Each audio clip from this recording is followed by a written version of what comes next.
بسم الله الرحمن الرحيم الله أكبر الله أكبر الله أكبر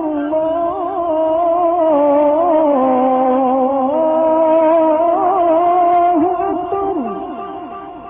திருமேனி ரசூலுல்லாஹி ஸல்லல்லாஹு அலைஹி வஸல்லம் அன்னவர்களோடு வீற்றிருக்கக்கூடிய நட்பத்தினை நம் அனைவர்களுக்கும் நம்மை சார்ந்தவர்களுக்கும் தந்தல் புரிவானாகவும் ஆமீன். கண்ணியத்திற்குரியவர்களே, அல்லாஹ்வுடைய அளப்பெரும் கிருபையினால் புனித துல்ஹஜ் மாதத்தை நாம் அடைய பெற்றிருக்கிறோம். அதிலும் குறிப்பாக துல்ஹஜ் மாதத்தினுடைய முதல் 10 நாட்கள் விசேஷமான நாட்கள். அந்த நாட்களில் செய்யக்கூடிய நல் அமல்களை அல்லாஹ் நேசிப்பதை போல், அவர் விரும்புவதை போல் இதர மாதங்களில் செய்யக்கூடிய அமல்களை விட இந்த மாதத்தில் இந்த 10 நாட்களில் செய்யக்கூடிய அமல்களை அல்லாஹ் மிக நேசிப்பதாக பெருமானார் ஸல்லல்லாஹு அலைஹி வஸல்லம் அவர்களால் நமக்கு சொல்லித் தரப்பட்ட அந்த புனித மாதத்தின் 4ஆம் பிறையில் நாம் இருந்து கொண்டிருக்கிறோம். இந்த அடிப்படையில் வரக்கூடிய வியாழக்கிழமை நமக்கு ஹஜ் பெருநாளாக இருக்கிறது. பெருநாள் தொழுகை இன்ஷா அல்லாஹ் காலை சரியாக 8 மணிக்கு நமது பள்ளியில் நடைபெறும் என்பதை முதல் தகவலாக உங்களுக்கு சொல்லிக் கொள்கிறோம்.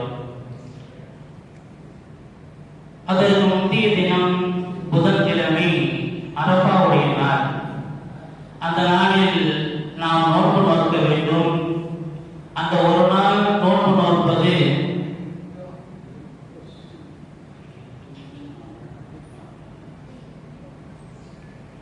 பெருநாள் தொழுகையுடைய நேரத்தில் ஒரு சிறிய மாற்றம்.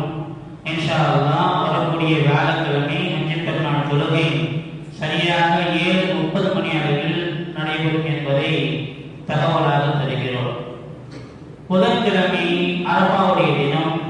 அன்றைய நாள் ஒரு நாள் நோன்பு வைப்பது என்பது சென்ற வருடமும் வரக்கூடிய வருடமாக 2 வருடங்கள் உடைய பாவங்கள் போக்கப்படுவதற்கு, மன்னிக்கப்படுவதற்கு அன்று ஒரு நாள் பிடிக்கக்கூடிய நோன்பை அல்லாஹ் காரணமாக வைத்திருப்பதாக பெருமானார் ஸல்லல்லாஹு அலைஹி வஸல்லம் அவர்கள் நாம் அறிய தருவார்கள். புனித துல்ஹஜ் மாதத்துடைய 10 நாட்களுமே அமல்கள் செய்வதற்கும் நோன்பு நோற்பதற்குண்டான ஏற்றமான சிறந்த நாட்கள். அதில் குறிப்பாக அரபாவுடைய தினம் அது மிகச்சிறந்த பாக்கியத்தை நமக்கு பெற்றுத்தரக்கூடிய நாள். 2 வருடங்களுடைய பாவங்கள் மன்னிக்கப்படுவதற்குண்டான நாள் என்பதையும் நாம் கவனத்தில் கொள்ள வேண்டும்.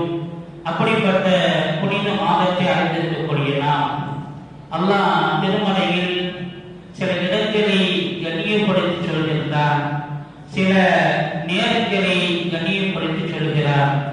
அதுபோல சில இபாதத்துகளை கண்ணியப்படுத்தி சொல்கிறார். இப்படி இடங்களுடைய வரிசையை நாம் பார்த்தோம் என்று சொன்னால் புனித காபா, அண்ணல் பெருமானார் அவர்கள் திகழ் கொள்ளக்கூடிய மதீனா, அதுபோல மக்காவை சுற்றி இருக்கக்கூடிய, ஹரமை சுற்றி இருக்கக்கூடிய சஃபா, மர்வா, மக்காம் இப்ராஹிம் போன்ற, முஸ்தலிஃபா போன்ற இடங்கள் எல்லாம் கண்ணியமான இடங்கள் என்பதை மார்க்கம் நமக்கு சொல்லித் தருகிறது.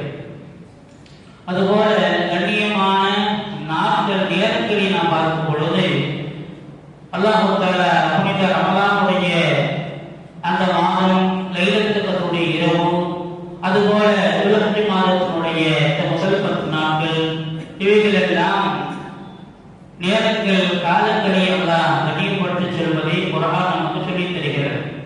அதே போன்று அல்லாஹ் தஆலா கண்ணியப்படுத்தி சொல்லப்படக்கூடிய வரிசைகளில் குர்பானி கொடுக்கக்கூடிய பிராணியையும் அல்லாஹ் கண்ணியமானது, அல்லாஹ்வுடைய அடையாள சின்னங்கள் என்பதாக சொல்லித் தருகிறார். வல்புதுன ஜஅல்நாஹா லக்கும் மின் ஷஆஇரில்லாஹ். அல்லாஹ் தஆலா குர்பானி கொடுக்கக்கூடிய ஒட்டகத்தை உங்களுக்கு மார்க்கத்தின் அடையாள சின்னமாக அல்லாஹ் அங்கிருப்பதாக குர்ஆன் சொல்லி காட்டுகிறது. எனவே குர்பானி என்பது பெருநாளுடைய தினத்தில் நாம் செய்யக்கூடிய அமல்களிலேயே அல்லாஹ்வுக்கு மிக ஏற்றமான பிரியமான அமல் அது ஒரு அடியா அன்று குர்பான் கொடுப்பதுதான் என்பதை பெருமானார் ஸல்லல்லாஹு அலைஹி வஸல்லம் அவர்கள் நாம் அறிய தருகிறார்கள். அந்த அடிப்படையில் குர்பான் என்பது அது நமக்கு மட்டுமல்ல, நமக்கு முன்பார்ந்த எல்லா சமுதாயத்தினருக்கும் அது கடமையாக இருந்தது என்பதை குர்ஆன் சொல்லி தருகிறது. லிக்குல்லி உம்மத்தின் ஜஅல்னா மன்ஸகன் லியذكر اسم الله على ما رزقهم من بهيمة الأنعام. ஆடு மாடு ஒட்டகம் இது போன்ற கால்நடைகளில் இருந்து அல்லாஹ்வுக்காக வேண்டி அறுத்து பலியிடக்கூடிய அந்த குர்பானியை அனைத்து சமுதாய மக்களுக்கும் நாம் கடமையாக்கி இருக்கிறோம் என்று குர்ஆன் சொல்கிறது. எனவே அப்படிப்பட்ட அந்த குர்பானி என்று சொல்லக்கூடிய அமல் அது தொட்டு ஆதம் அலைஹிஸ்ஸலாம் அவர்கள் காலகட்டத்தில் இருந்தே அது இருந்திருக்கிறது என்பதை நாம் கவனத்தில் கொள்ள வேண்டும். ஆரம்பமாக முதல் குர்பான் கொடுக்கப்பட்டதை குர்ஆன் சொல்லி தருகிறது. வத்துலு அலைஹிம் நபஅபனி ஆதம் பில் ஹக். ஆதமுடைய இரண்டு மக்கள் இருவரும் குர்பானி கொடுத்ததை நாயகமே நீங்கள் மக்களுக்கு சொல்லி காட்டு திருமோதி காட்டுங்கள் என்று சொல்கிறார். ஆதம் அலைஹிஸ்ஸலாம் அவர்களுக்கு அல்லாஹ் தஆலா ஒவ்வொரு பிரசவத்தின் போதும் அவர்களுடைய மனைவி ஹவ்வா அலைஹிஸ்ஸலாம் அவர்களுக்கு ஜோடியாக பிரசவம் ஏற்படும். ஒரு ஆண் குழந்தை ஒரு பெண் குழந்தை இப்படியாக ஜோடியாக குழந்தை பிறந்திருக்கும். இவர்களில் முதல் ஜோடியாக பிறந்த ஆண் பெண் குழந்தை இவர்களில் இரண்டாவதாக பிறக்கக்கூடிய ஆண் பெண் ஜோடி இவர்கள் இருவரும் மாறி மாறி திருமணம் செய்து கொள்ள வேண்டும். அவர்கள் பெரியாருக்கு பின்னால் அப்போ முதல் பிரசவத்தில் பிறந்த ஆணும் பெண்ணும் இரண்டாவது பிரசவத்தில் பிறந்த ஆண் பெண் இவர்களில் இரண்டாவது பிரசவத்தில் பிறந்த ஆண் முதல் பிரசவத்தில் பிறந்த பெண் குழந்தையை திருமணம் செய்து கொள்ள வேண்டும். முதல் பிரசவத்தில் பிறந்த ஆண் இரண்டாம் பிரசவத்தில் பிறந்த பெண் குழந்தையை திருமணம் செய்து கொள்ள வேண்டும் என்பது அப்பொழுது இருந்த சட்டம். இந்த அடிப்படையில் ஜோடியாக அல்லாஹ் தஆலா அவர்களுக்கு குழந்தையை கொடுத்தார். மனித சமுதாயத்தினுடைய தோன்றல் அப்பொழுதுதான் ஆரம்பமாகிறது. இப்படி இருக்கும் பொழுது ஆதம் அலைஹிஸ்ஸலாமுடைய மக்களில் ஹாபில் காபில் என்று சொல்லக்கூடிய இரு சகோதரர்கள் பிரசவத்தின் போது இரட்டை ஜோடியாக பிறந்தவர்கள். இதில் ஹாபிலுக்கு திருமணம் முடிக்க வேண்டிய உடன் பிறந்த ஹாபிலுக்கு திருமணம் முடிக்க வேண்டிய சகோதரி காபில் என்று சொல்லக்கூடிய சகோதரரும் பிறந்தவர். இது என்ன அப்படின்னு சொன்னா, காபில் என்பவர் தன் உடன் பிறந்த சகோதரியை தான் திருமணம் முடிப்பேன், அவர் அழகா இருக்கிறார் என்று சொல்லி அவர் உடன் பிறந்த சகோதரியை திருமணம் முடிப்பேன் என்று அனுமதிக்கிறார். ஆனால் முறைப்படி அந்த பெண் ஹாபிலுக்கு தான் திருமணம் முடிக்கப்பட வேண்டும்.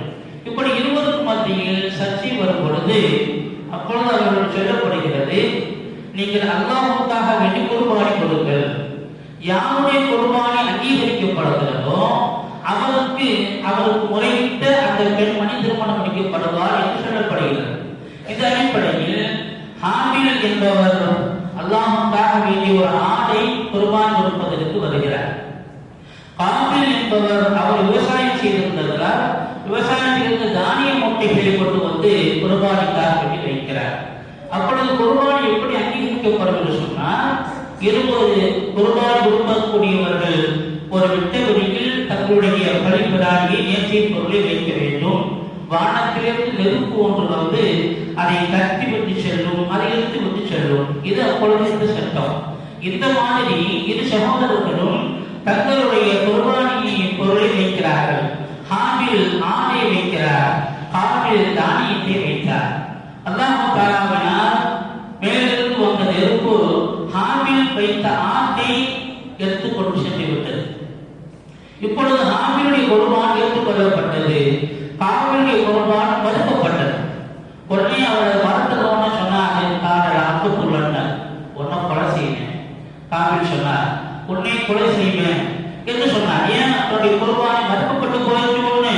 இரண்டாவது தான் விரும்பிய பெண்ணை அந்த திருமணம் முடிக்க முடியாம போயிடுச்சு என்ற இரண்டு விதமான கோபத்தினால் அவர் சொன்னார், கால அப்பொழுது நான் உன்னை கொலை செய்வேன், நிச்சயமா கொலை செய்வேன்னு சொன்னார். அப்ப ஆண்டு சொன்னார், கால என்னமா தகப்பலுல்லாஹ் முத்தகி, நீ கோபப்படுறது அவசியமே இல்லை. அல்லாஹ் குர்பானியை முத்தகீன்கள், அல்லாஹ்வை அஞ்சி வாழக்கூடியவர்கள், தக்வா உள்ளவர்கள் மட்டும்தான் அல்லாஹ் அங்கீகரிப்பார். அதனால்தான் என்னுடைய குர்பானை அவன் ஏற்றுக்கொண்டான். இதை நீ கோபப்படுவதற்கு என்ன இருக்கிறது என்று சொன்ன வார்த்தை இன்னமா தகப்பலுல்லாஹ் முத்தகி, அல்லாஹ் முத்தகீன்கள் மட்டும்தான் அதை அங்கீகரிப்பார் என்று சொன்ன வார்த்தையை குர்ஆன் பதிவு செய்திருக்கிறார். இப்ப இந்த அடிப்படையில் குர்பான் சொல்லக்கூடிய இந்த அமல் ஆரம்ப காலகட்டத்திலிருந்தே, மனிதன் தோன்றிய காலகட்டத்திலிருந்தே அல்லாஹ்வுக்காக வேண்டிய அடியார்கள் செய்யக்கூடிய அமல்களில் ஒன்றாக அது இருந்திருக்கிறது என்பது மட்டுமல்ல, அதனுடைய பெயர் குர்பான் என்று பெயர் தாங்கி இருப்பதிலேயே அது அல்லாஹ்வை அதிகமாக நெருக்கமாக்கக்கூடிய ஒரு அமல் என்று சொன்னால், கருபா என்று சொன்னால் நெருங்கினான் என்று பொருள் இருக்கிறார். இப்போ குர்பான் என்று சொன்னால் நெருக்கமாகிறது என்று வரும். அந்த அடிப்படையில் அல்லாஹ் தந்த செல்வத்திலிருந்து அவனுக்காக வேண்டி நாம் கொடுக்கக்கூடிய அந்த குர்பான் மூலமாக அல்லாஹ்வுடைய நெருக்கத்தை ஒரு அடியான் பெற முடியும் என்பதை அந்த வார்த்தை நமக்கு சொல்லித் தருகிறது. எனவே அல்லாஹ் தஆலா நீங்கள் கொடுக்கக்கூடிய குர்பானி பிராணியினுடைய மாமிசமோ ரத்தமோ எதுவும் அல்லாஹ் வந்து அடைவதில்லை. நீங்கள் கொடுக்கக்கூடிய பிராணியினுடைய ரத்தமோ மாமிசமோ அல்லாஹ் வந்து அடைவதில்லை. மாறாக வராங்கி என்னாலும் தக்குவாவும் இருக்கும், உங்களில் உண்டான இறையச்சம் தக்குவாவில் அல்லாஹ் வந்து சேருகிறது. அல்லாஹ் அனைத்தெல்லாம் பார்க்கலாம் என்று குர்ஆன் சொல்வதிலிருந்து நான் கொடுக்கக்கூடிய அந்த குர்பான் என்ற அமல் தக்குவாவோடு, அல்லாஹ்வுடைய அச்சத்தோடு, அல்லாஹ்வுடைய திருப்தியை மட்டும் நாடி, அவன் பொருத்தத்தை மட்டும் நாடி செய்யக்கூடிய அமல் என்பதை நாம் கவனித்துக் கொள்ள வேண்டும். அந்த அடிப்படையில் குர்பான் கொடுப்பதற்குண்டான ஏற்றமான, நமக்கு குர்பான் கொடுப்பதற்குண்டான பிராணிகளில், கால்நடைகளில் ஆடு, மாடு, ஒட்டகம், இந்த மூன்றில் தான் குர்பான் கொடுக்க முடியும். இது மூன்றையிலிருந்து வேறு கோழி, அது மாதிரி சேவல், இது போன்ற உயிர் பிராணிகளில் குர்பான் என்பது கொடுக்கக்கூடாது என்பதை நாம் கவனித்துக் கொள்ள வேண்டும். சரி, இப்போ குர்பான் கொடுப்பதில் ஆடு சிறந்ததா, மாடு சிறந்ததா, ஒட்டகம் சிறந்ததா என்று பார்க்கும் பொழுது அந்நிய பெருமக்கள் சில காரணங்களோடு சில பிராணிகளை சிறந்ததாக சொல்லித் தருவார்கள். பெருமானார் ஸல்லல்லாஹு அலைஹி வஸல்லம் அவர்கள் சொல்வார்கள், எந்த ஒரு முஸ்லிம் ஜும்மாவுடைய தினத்தில் குளித்துவிட்டு முதல் நபராக பள்ளிக்கு ஒரு ஜும்மா தொழுகைக்கு வருகிறார்கள் சொன்னால், அவர் ஒரு ஒட்டகத்தை அறுத்து குர்பான் கொடுத்த நன்மையை பெற்றுக் கொள்கிறார். இரண்டு, அதற்கு பின்னால் வரக்கூடியவர் அவர் ஒரு மாட்டை அறுத்து குர்பான் கொடுத்த நன்மையை பெற்றுக் கொள்கிறார். அவருக்கு அடுத்து வரக்கூடியவர் ஒரு ஆட்டை அறுத்து குர்பான் கொடுத்த நன்மையை பெற்றுக் கொள்கிறார்.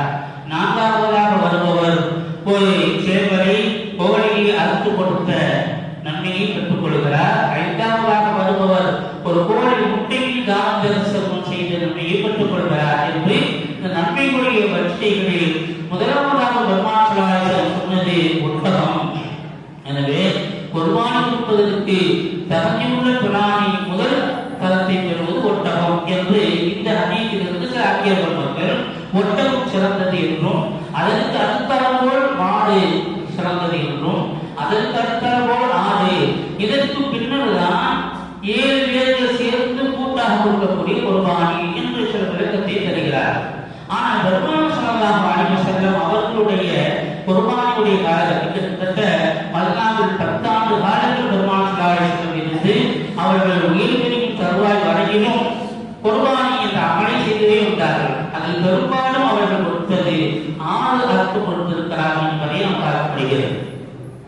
அந்த அடிப்படையில் பெருமானார் ஸல்லல்லாஹு அலைஹி வஸல்லம் அவர்கள் எதையும் சிறந்ததாக தேர்ந்தெடுத்து செய்வார்கள். அந்த அடிப்படையில் சாப்பிடப்படுவதற்கும் விலையிலும் பார்க்கும் பொழுது ஆட்டுக்கறி அது சிறந்ததாக உயர்ந்ததாக இருப்பதனால் அல்லாஹ்வுக்காக வேண்டி நாம் கொடுப்பது அது உயர்ந்ததாக இருக்க வேண்டும் என்ற நல்ல எண்ணத்தில் ஆடு அறுத்து கொடுப்பது சிறந்தது என்று சொல்லக்கூடிய அந்நியர் மக்கள் ஆடு கொடுப்பது சிறந்தது என்று சொல்கிறார்கள். ஆக அல்லாஹ் தஆலா நமக்கு அனுமதித்தது ஆடு, மாடு, ஒட்டகம், இதில் குர்பானி கொடுப்பதை நமக்கு கடமையாக்கி இருக்கிறார். யார் குர்பானி கொடுப்பது? நாம் ஏற்கனவே சொன்னதை போல யாருக்கெல்லாம் ஜகாத் அவர்கள் குர்பானி கொடுப்பது கடமை. ஆனால் இது என்ன ஒரு வேறுபாடு என்று சொன்னால், ஜக்காத் எப்பொழுது ஒரு கடமையாக என்று சொன்னால், அவரிடத்தில் 11 பவுன் தங்கத்தினுடைய அளவோ 612 கிராம் வெள்ளியினுமான அளவோ காசாகவோ பணமாகவோ அல்லது பொருளாகவோ அது இருக்குது. ஒரு வருஷம் அது பரிபூர்ணம் அடைந்திருந்தால் ஜக்காத் கொடுப்பது கடமை. ஆனால் குர்பானி என்பது அவருக்கு அந்த திரகத்தின் பிறை 10லிருந்து 12 வரைக்குண்டான 3 நாட்களில் இந்த அளவுக்குண்டான காசு ஒருத்தர் இருக்குது. உதாரணத்திற்கு இன்றைக்கு வெள்ளியினுடைய கணக்கு பிரகாரம் 612 கிராம் வெள்ளிக்கு இன்னைக்கு ரேட் மதிப்பு போட்டோம்னு சொன்னா ஏறக்குறைய 1,68,000 1,20,000 வச்சுக்கிறேன். 1,70,000 ஒருவத்தை இருக்குது. இந்த 3 நாட்கள்ல என்று சொன்னால் அவருக்கு குர்பான் கொடுப்பது வாஜிப், தாய் கொடுக்கணும் என்பது அபூ ஹனீஃபா அவர்களுடைய சட்டம். அந்த அடிப்படையில் யாரிடத்தில் இந்த 3 நாட்களில் இந்த அளவுக்கு 1,70,000 ரூபாய் அவருக்கு பணமா இருக்குது அல்லது செல்வமா இருக்குது, காசு மட்டும் இல்லை, அத்தியாவசிய தேவை போக, உதாரணத்துக்கு ஒருவருக்கு வசிப்பதற்கு ஒரு வீடு அவசியம், மேல வீடு கட்டி விட்டுருக்காரு, வாடகைக்கு விட்டுருக்கிறார். இப்ப வாடகைக்கு விட்ட வீட்டுடைய அந்த கணக்கு பிரகாரம் பார்க்கும் பொழுது இந்த அளவுக்கு 1,70,000 உண்டான அளவுக்கு வந்ததுன்னு சொன்னா அவருக்கு கடமை. ஒருவருக்கு ஒரு வாகனம் என்பது அத்தியாவசியம்.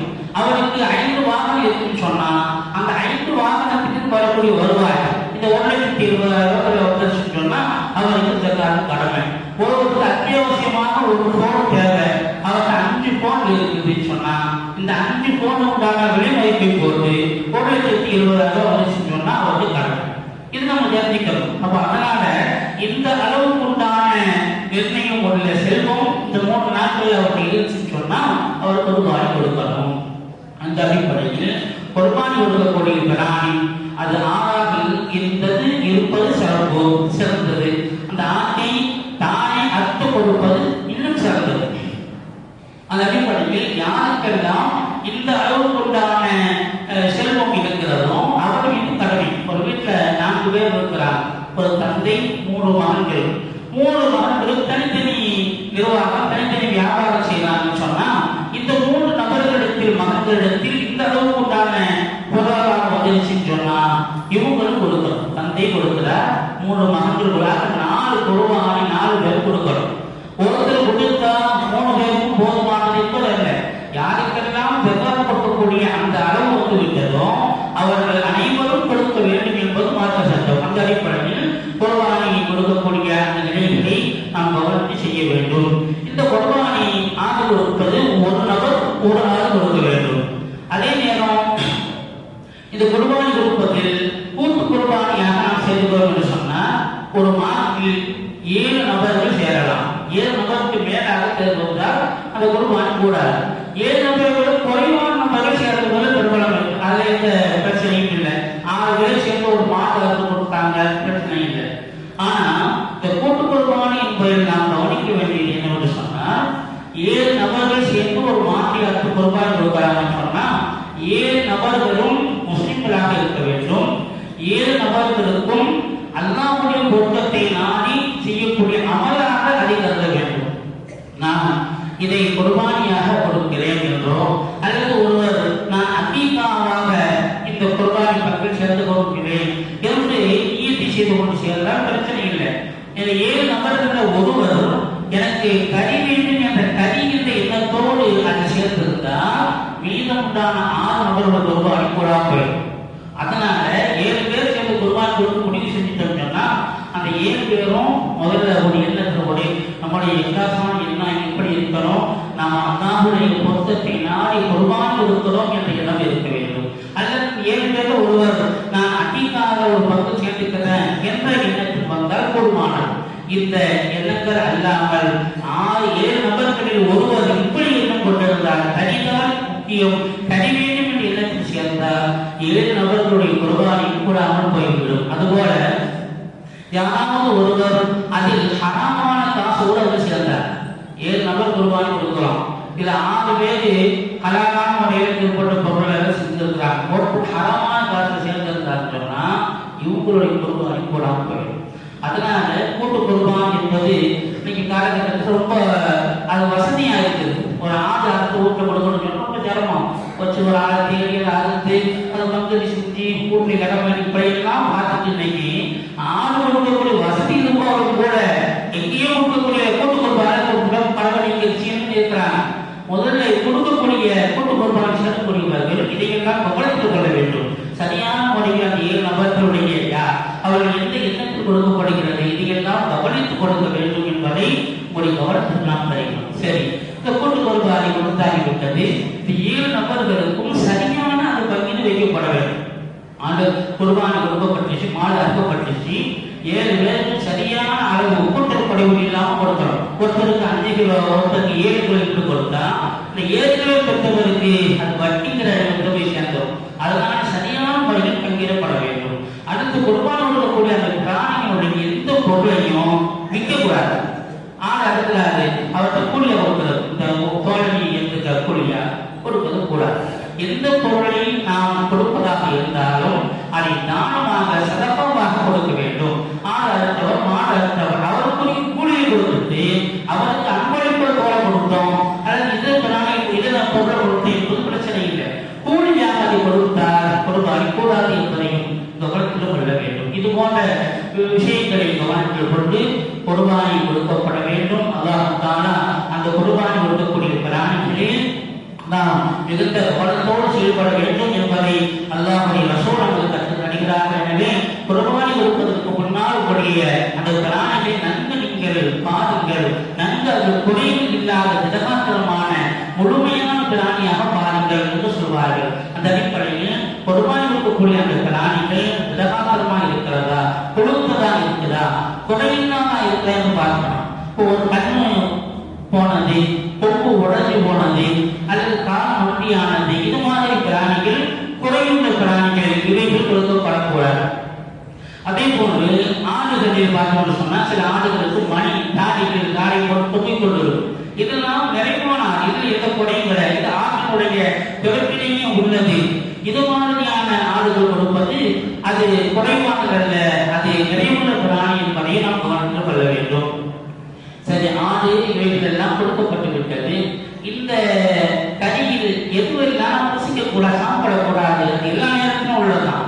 குர்பானி பிராணி மட்டும் இல்லை, எல்லா நாட்களிலும் அனுப்பியாக்களை பொறுத்தவரை என்ன செய்யக்கூடாதுன்னு சொன்னா ஆட்டினுடைய ஆண்குறி, பெண்குறி, பித்தப்பை, கடலை, மூத்திரப்பை இது மாதிரியான அந்த பிராணிகள் உண்டான இந்த பொருட்களை எல்லாம் சாப்பிடவே கூடாது. அது குர்பானி மட்டுமல்ல, எல்லா நிலையிலும் பட்டுக்கலாம். கல்யாணத்துல திருமணத்தில் அனுப்பப்படுறது ஒரு ஆடு, அதுல மிதப்பை போடப்பட்டிருக்கு, ஆண்குறி போடப்பட்டிருக்குன்னா அதெல்லாம் சாப்பிடுவது ஹராம். அப்புறம் தகைமை என்ற அனுப்பியாக்களுடைய சட்டங்கள் இருக்கிறது. சாமி மதத்தை பொறுத்தவரை பிரச்சனை இல்லை. அனுப்பியாக்களிடத்தில் அதுவே தவிர்க்கப்பட வேண்டிய விஷயம் என்பதுனா இதை நாம் கவனத்தில் கொண்டு அந்த பிராணியை சரியான முறையில் பங்கிடு செய்ய வேண்டும். அது குர்பானி கொடுக்கப்பட்ட பிராணியை மாற்றம் முழுவதும் நமக்கு தான். ஒரு ஆடு அறுத்தாது, முழு ஆட்டையும் அவரை சாப்பிட்டாலும் தப்பு இல்லை. ஆனா அதை 3 பங்குகளாக ஆக்கி தனக்கும் தன் உறவுகளுக்கும் ஏழைகளுக்கும் பங்கீட்டு கொடுப்பது சிறந்தது.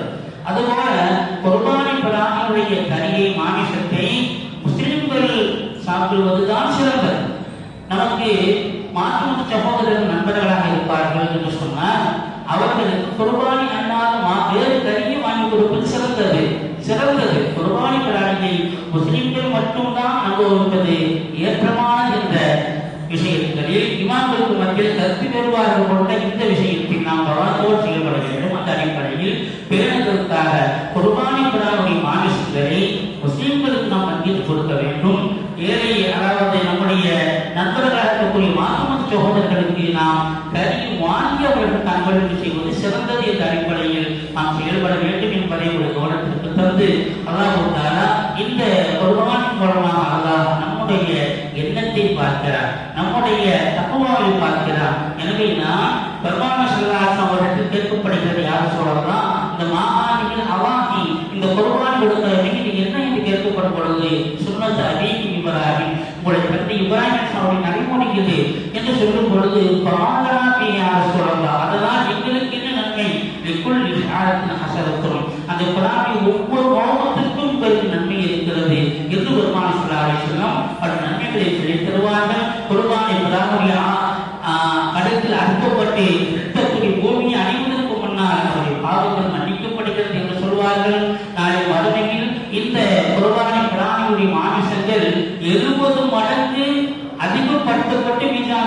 இறைவோட தராசில் இருக்கப்படும் என்றும் அந்த அந்த குர்பானி வாகனம் அது உங்களுக்கு நாளை மறுமையில் சாப்பின் சித்தத்தின் பாடத்தில் வாகனமாக அது இருக்கும் என்பது போன்ற பல்வேறு நன்மொழிகள் குர்பானி சிறப்புகளை நமக்கு கிடைத்திருக்கிறது. எல்லாவற்றிலும் நமக்கு வேரோங்கி இருக்கக்கூடியது அல்லாஹ்வுடைய பொருத்தம், அவனுடைய அச்சம், அவனுக்காக நான் எதையும் கொடுப்பேன் என்ற தியாக உணர்வு, அதை குர்பான் நமக்கு நினைவூட்டுகிறது என்பதை உணர்ந்து நாம் செயல்பட கடமைப்பட்டிருக்கிறோம். எல்லாம் வரும் நாட்களில் இவைகளை நாம் கவனத்தில் கொண்டு குர்பான் என்னும் மிகப்பெரிய மாபெரிய அல்லாஹ்வுடைய நெருக்கத்தை ஏற்படுத்தி தரக்கூடிய அமலை செய்யக்கூடிய நல்ல நிலையை அல்லாஹ் யாவருக்கும் ஏற்படுத்தி தருவானாக. அதன் மூலமாக ஏழை எளிய மக்களுக்கு எல்லாம் அல்லாஹ் இதன் மூலம் சிறந்த பயனை ஏற்படுத்தி கொடுப்பானாக. அல்லாஹ்வுக்காக வேண்டி அவன் தந்தவற்றை அவனுக்காக தியாகம் செய்யக்கூடிய, செலவு செய்யக்கூடிய, தான தர்மம் செய்யக்கூடிய நன்மக்களில் அல்லாஹ் நம்மையும் நம்மை சார்ந்தவர்களையும் சேர்த்து வருவானாக. வாரம் காலமெல்லாம் அல்லாஹை வணங்கி வழிபடுவதற்கு நீண்ட ஆயுளையும் நிறைவான ஆரோக்கியத்தையும் கடன் இல்லாத கவலை இல்லாத நிம்மதியான வாழ்வையும் அல்லாஹ் யாவருக்கும் நிறைவாக தந்து வருவானாக. ஆமீன். بحرمة نبينا محمد صلى الله عليه وسلم وبحرمة أنبياء الله الكرام وأولياء الله الكرام وبحرمة عباد الله الصالحين وآخر دعوانا الحمد لله رب العالمين. கணிதத்திலே நமது இக்பால் தெருவை சேர்ந்த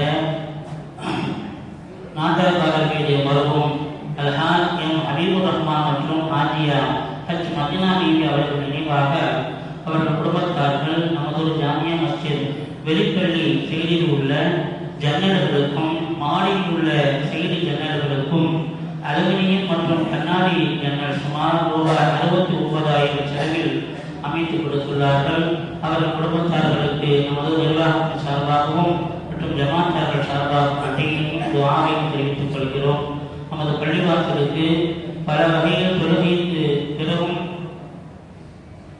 மருமகன் ஹாஜி ஹபீபுர் ரஹ்மான் மற்றும் ஹாஜியா மதினா பீவி இவர்களின் பெயரில் யாசின் ஓதி துஆ செய்யப்படும் என்பதையும் ஜமாத்துடைய கவனத்திற்கு தருகிறோம்.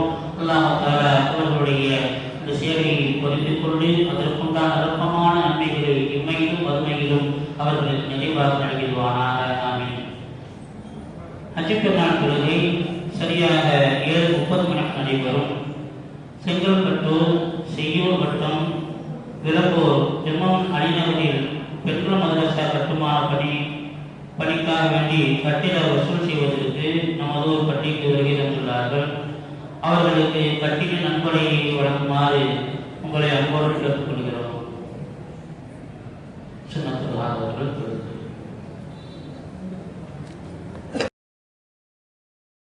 سبحانك اللهم وبحمدك أشهد أن لا إله إلا أنت أستغفرك وأتوب إليك.